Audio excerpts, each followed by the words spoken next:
সব নির্বাচনে মাঠে থাকবে সেনাবাহিনী, থাকবে ম্যাজিস্ট্রেসি ও পুলিশি ক্ষমতাও। দেশে বইছে জাতীয় নির্বাচনের হাওয়া। এরই মধ্যে অনেক দল প্রস্তুতিও শুরু করেছে। তবে এবারের নির্বাচনে আইন শৃঙ্খলার বিষয়ে সেনাবাহিনী শুধু স্ট্রাইকিং ফোর্স নয়, অন্যান্য বাহিনীর মতো পূর্ণ ক্ষমতায় আইন শৃঙ্খলার দায়িত্বে থাকবে। এজন্য আরপিও গণপ্রতিনিধিত্ব অধ্যাদেশ সংশোধন করে প্রধান উপদেষ্টার দপ্তরে প্রস্তাব পাঠাতে যাচ্ছে ইসি। এর মাধ্যমে নির্বাচন কমিশন সেনাবাহিনীকে নির্বাচনী দায়িত্বে পূর্ণ ক্ষমতা দিতে চায়। ফলে ম্যাজিস্ট্রেটের চাহিদার উপরে নয়, সেনাবাহিনী স্বাধীনভাবেই নির্বাচনের আইন শৃঙ্খলা রক্ষায় কাজ করতে পারবে বলে জার্মান সংবাদ মাধ্যম ডয়চে ভেলকে জানিয়েছেন নির্বাচন কমিশনার আব্দুর রহমান এল মাসুদ। তিনি বলেন, আমরা আরপিও সংশোধন করে সেখানে ল এনফোর্সমেন্ট এজেন্সি হিসেবে সেনাবাহিনীকে অন্তর্ভুক্ত করেছি।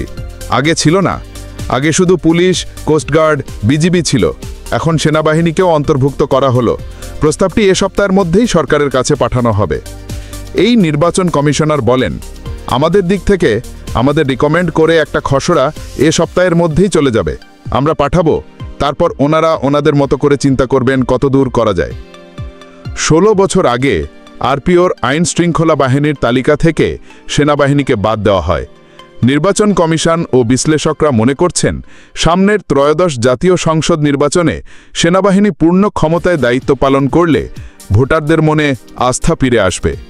2001 সালে সপ্তম জাতীয় সংসদ নির্বাচন সামনে রেখে প্রথম আরপিও সংশোধন করে আইন প্রয়োগকারী সংস্থার সংজ্ঞায় প্রতিরক্ষা কর্মবিভাগগুলো বা সশস্ত্র বাহিনীকে অন্তর্ভুক্ত করা হয়।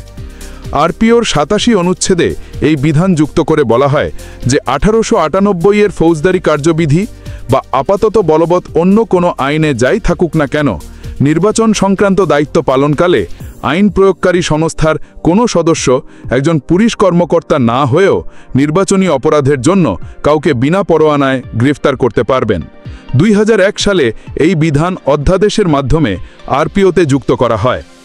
শুধু জাতীয় সংসদ নির্বাচনেই নয়, পরবর্তী সময়ে স্থানীয় সরকার নির্বাচন আইনগুলোতেও আইন প্রয়োগকারী সংস্থার সংজ্ঞায় সশস্ত্র বাহিনীকে অন্তর্ভুক্ত করা হয়।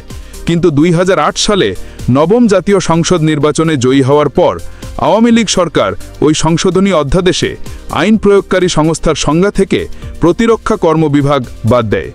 এর ফলে নির্বাচনী দায়িত্ব পালনে police, armed police battalion, RAB, Ansar, BGB, কোস্টগার্ডের যে ক্ষমতা তা সশস্ত্র বাহিনীর থাকেনি। নির্বাচন কমিশন এবার আরপিওর যে সংশোধনী প্রস্তাব পাঠিয়েছে তাতে জাতীয় সংসদ নির্বাচন সহ সব নির্বাচনেই সেনাবাহিনী আইন শৃঙ্খলা বাহিনী হিসেবে অন্তর্ভুক্ত থাকবে। নির্বাচন ব্যবস্থা সংস্কার কমিশনের সুপারিশে এবং প্রধানমন্ত্রী এবং রাজনৈতিক দলগুলোর দাবি অনুসারে এই প্রস্তাবটি অনুমোদন করা হয়েছে বলে কমিশন জানিয়েছে। নির্বাচন কমিশনের এই প্রস্তাব রাষ্ট্রপতির অধ্যাদেশ জারির মাধ্যমে বাস্তব রূপ পাবে। ইসি মাসুদ বলেন, নির্বাচন কমিশন সর্বসম্মতভাবে এই প্রস্তাব গ্রহণ করেছে। নির্বাচনী দায়িত্বে সেনা সদস্যদের ম্যাজিস্ট্রেসি ও পুলিশি ক্ষমতা। এবারের নির্বাচনে আইন শৃঙ্খলা রক্ষায় 1.5 লাখের মতো পুলিশ মোতায়েন থাকবে। এর বাইরে বিজিবি, কোস্টগার্ড ও আনসারও থাকছেন। আর স্বরাষ্ট্র উপদেষ্টা লেফটেন্যান্ট জেনারেল অবসরপ্রাপ্ত জাহাঙ্গীর আলম চৌধুরী গত 11 আগস্ট জানিয়েছিলেন যে নির্বাচনে 80,000-এর বেশি সেনা সদস্য মোতায়েন করা হবে। সাবেক সেনা কর্মকর্তা ও নিরাপত্তা বিশ্লেষক মেজর অবসর এমদাদুল ইসলাম ডয়চে ভেলকে বলেছেন যে এখন যেটা হচ্ছে সেটা হলে নির্বাচনে সেনাবাহিনী মোতায়েন করতে সরকারের দিকে তাকিয়ে থাকতে হবে না, তাদের অনুমোদনের অপেক্ষা করতে হবে না।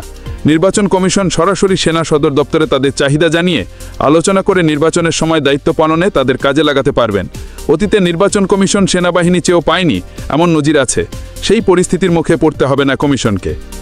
এমদাদুল ইসলাম আরও জানান, আরপিওর এই সংশোধনী হলে নির্বাচনের দায়িত্ব পাওয়া সেনা সদস্যরা ম্যাজিস্ট্রেসি ও পুলিশি ক্ষমতা একসঙ্গে পাবে। আগে তারা স্ট্রাইকিং ফোর্স হিসেবে ভোট কেন্দ্রের বাইরে এক জায়গায় অবস্থান করতেন।